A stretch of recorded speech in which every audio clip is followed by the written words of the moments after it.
নমস্কার, দেখছি নতুন বাংলা নিউজ পপুলার আর আমি উজ্জ্বল সরকার। দেখুন, আজ চাকদা বিধানসভা কেন্দ্রের সিলিন্দার ২ নম্বর অঞ্চলে তৃণমূল কংগ্রেসের মনোনীত প্রার্থী শুভঙ্কর সিং সকাল থেকে প্রচার করছেন এবং এখন মধ্যাহ্ন একটি জায়গায় বিশ্রাম নিচ্ছেন সারাদিন প্রচার শেষে। আমি শুভঙ্করদা বলবো যে আজকে সিলিন্দার ২ নম্বর অঞ্চলে প্রচার করছেন এবং এই সিলিন্দার ২ নম্বর অঞ্চলে আপনি জানেন যে প্রচুর মানুষের কাঁচা বাড়ি রয়েছে এবং বিভিন্ন জায়গায় রয়েছে। অনেক মানুষ এখনও বৃদ্ধ ভাতা নিয়ে একটু সমস্যায় রয়েছে, অনেক মানুষ পেলেও অনেক মানুষ বৃদ্ধ ভাতা পায়নি। এই সমস্যাগুলো ছাড়া টুকটাক রাস্তাঘাট যা আছে ঠিকই আছে। কি বলবেন এই এলাকার মানুষের জন্য? প্রথমত কয়েকটা রাস্তা আমরা দিয়েছিলাম পথশ্রী 4-এ, সেটা নির্বাচন ঘোষণা হয়ে যাওয়ার জন্য আমরা করতে পারিনি।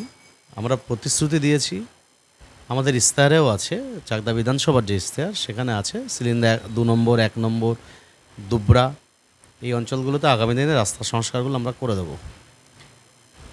বাড়ির সমস্যা কিছু আছে এই অঞ্চলে এবং বার্ধক্য ভাতার কিছু সমস্যা আছে।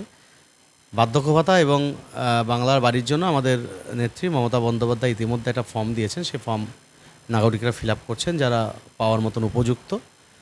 এবং তিনি চাকদার সভার থেকে ঘোষণা করে দিয়ে গেছেন, চতুর্থবার তিনি মুখ্যমন্ত্রী প্রথম সারা বাংলায় যারা যারা বাংলার বাড়ি পাওয়ার যোগ্য এখনও পাননি তাদের প্রত্যেকের মাথার ওপরে কংক্রিটের ছাদের ব্যবস্থা তিনি করবেন। এবং আমরা নিশ্চিত আমাদের নেত্রী জননেত্রী মমতা বন্দ্যোপাধ্যায় যা বলেন তিনি কাজে সেটা প্রমাণ করে দেখান। সুতরাং এটা নিয়ে মানুষের চিন্তিত হওয়ার কোনো কারণ নেই।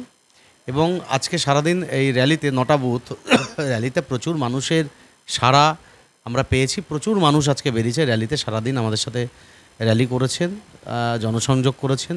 মানুষের মধ্যে একটা আলাদা উত্তেজনা কাজ করছে এবং এই অঞ্চলে তৃণমূল কংগ্রেস এবার এখান থেকে লিড নেবে, এটুকু আমি বলতে পারি।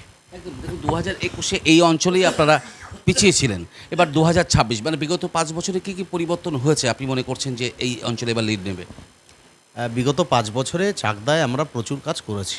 চাকদা বিধানসভায় আপনি নিজেই জানেন অনেক কাজ আমরা করেছি এবং এই 5 বছরে আমাদের যিনি বিধায়ক তিনি মানুষের কাছে আসেননি, আমফানে আসেননি, কোভিডের সময় আসেননি।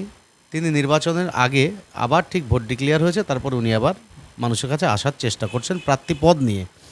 আর আমরা তৃণমূল কংগ্রেসের কর্মীরা আমরা বিগত 5 বছর ধরে মানুষের পাশে যতটা আমাদের সামর্থ্য অনুযায়ী আমরা থাকার চেষ্টা করেছি এবং আমরা জানি আমরা 100 কাজ করতে পারিনি, এখনও কিছু কাজ বাকি আছে। সেই কাজগুলো আগামী 5 বছরে আমাদের নেত্রী মমতা বন্দ্যোপাধ্যায়, আমাদের নেতা সাংসদ শ্রী অভিষেক বন্দ্যোপাধ্যায়ের নেতৃত্বে আমরা করব। একদম। একটা ইশতেহার দেখলাম, ইশতেহারে যে সিলিন্দার ব্লকেরও বিভিন্ন অঞ্চলে রাস্তার প্রসার হবে, তা সেক্ষেত্রে এই অঞ্চলে এখনও অবধি পথস্থি বা অন্য কোনো প্রকল্পের রাস্তা কীরকম কী হয়েছে? পথস্থিতেই আমরা 4টে অঞ্চলে রাস্তা পাইনি, সিলিন্ডার 1, সিলিন্ডার 2, দুবরা আর খুব সম্ভবত তাতলা 1, 4টেতে আমরা পাইনি। সেই 4টে আমাদের দল জানিয়েছে যে নির্বাচন যেহেতু তাড়াতাড়ি ঘোষণা হয়ে গেছে করে উঠতে পারিনি, এই নির্বাচনের পরে ওই 4টেতে আমরা পথশ্রী করে রাস্তাগুলো সংস্কার করে দেবো। একদম একদম। মোটামুটি সকাল থেকে তো রোজই বেরোচ্ছেন, মানে চেহারা থেকে বুঝতেই পারছি যে প্রচণ্ড ক্লান্ত।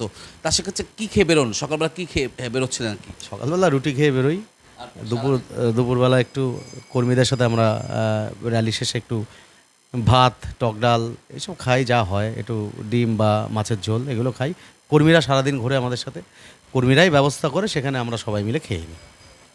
আমরা কথা বলছিলাম চাকদা বিধানসভা কেন্দ্রের তৃণমূল কংগ্রেসের মনোনীত প্রার্থী শুভঙ্কর সিং। আর সিলিন্দার 2 নম্বর অঞ্চলে 9টি বুথে কিন্তু তিনি র্যালি সহকারে পরিক্রমা করেন এবং বেশ কিছু বুথে তিনি কিন্তু বাড়ি বাড়িও জনসংযোগ করেন।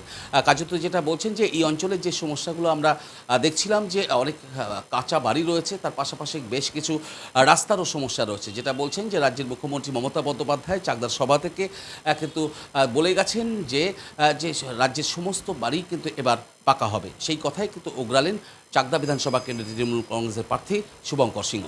দেখতে থাকুন নতুন বাংলা নিউজ।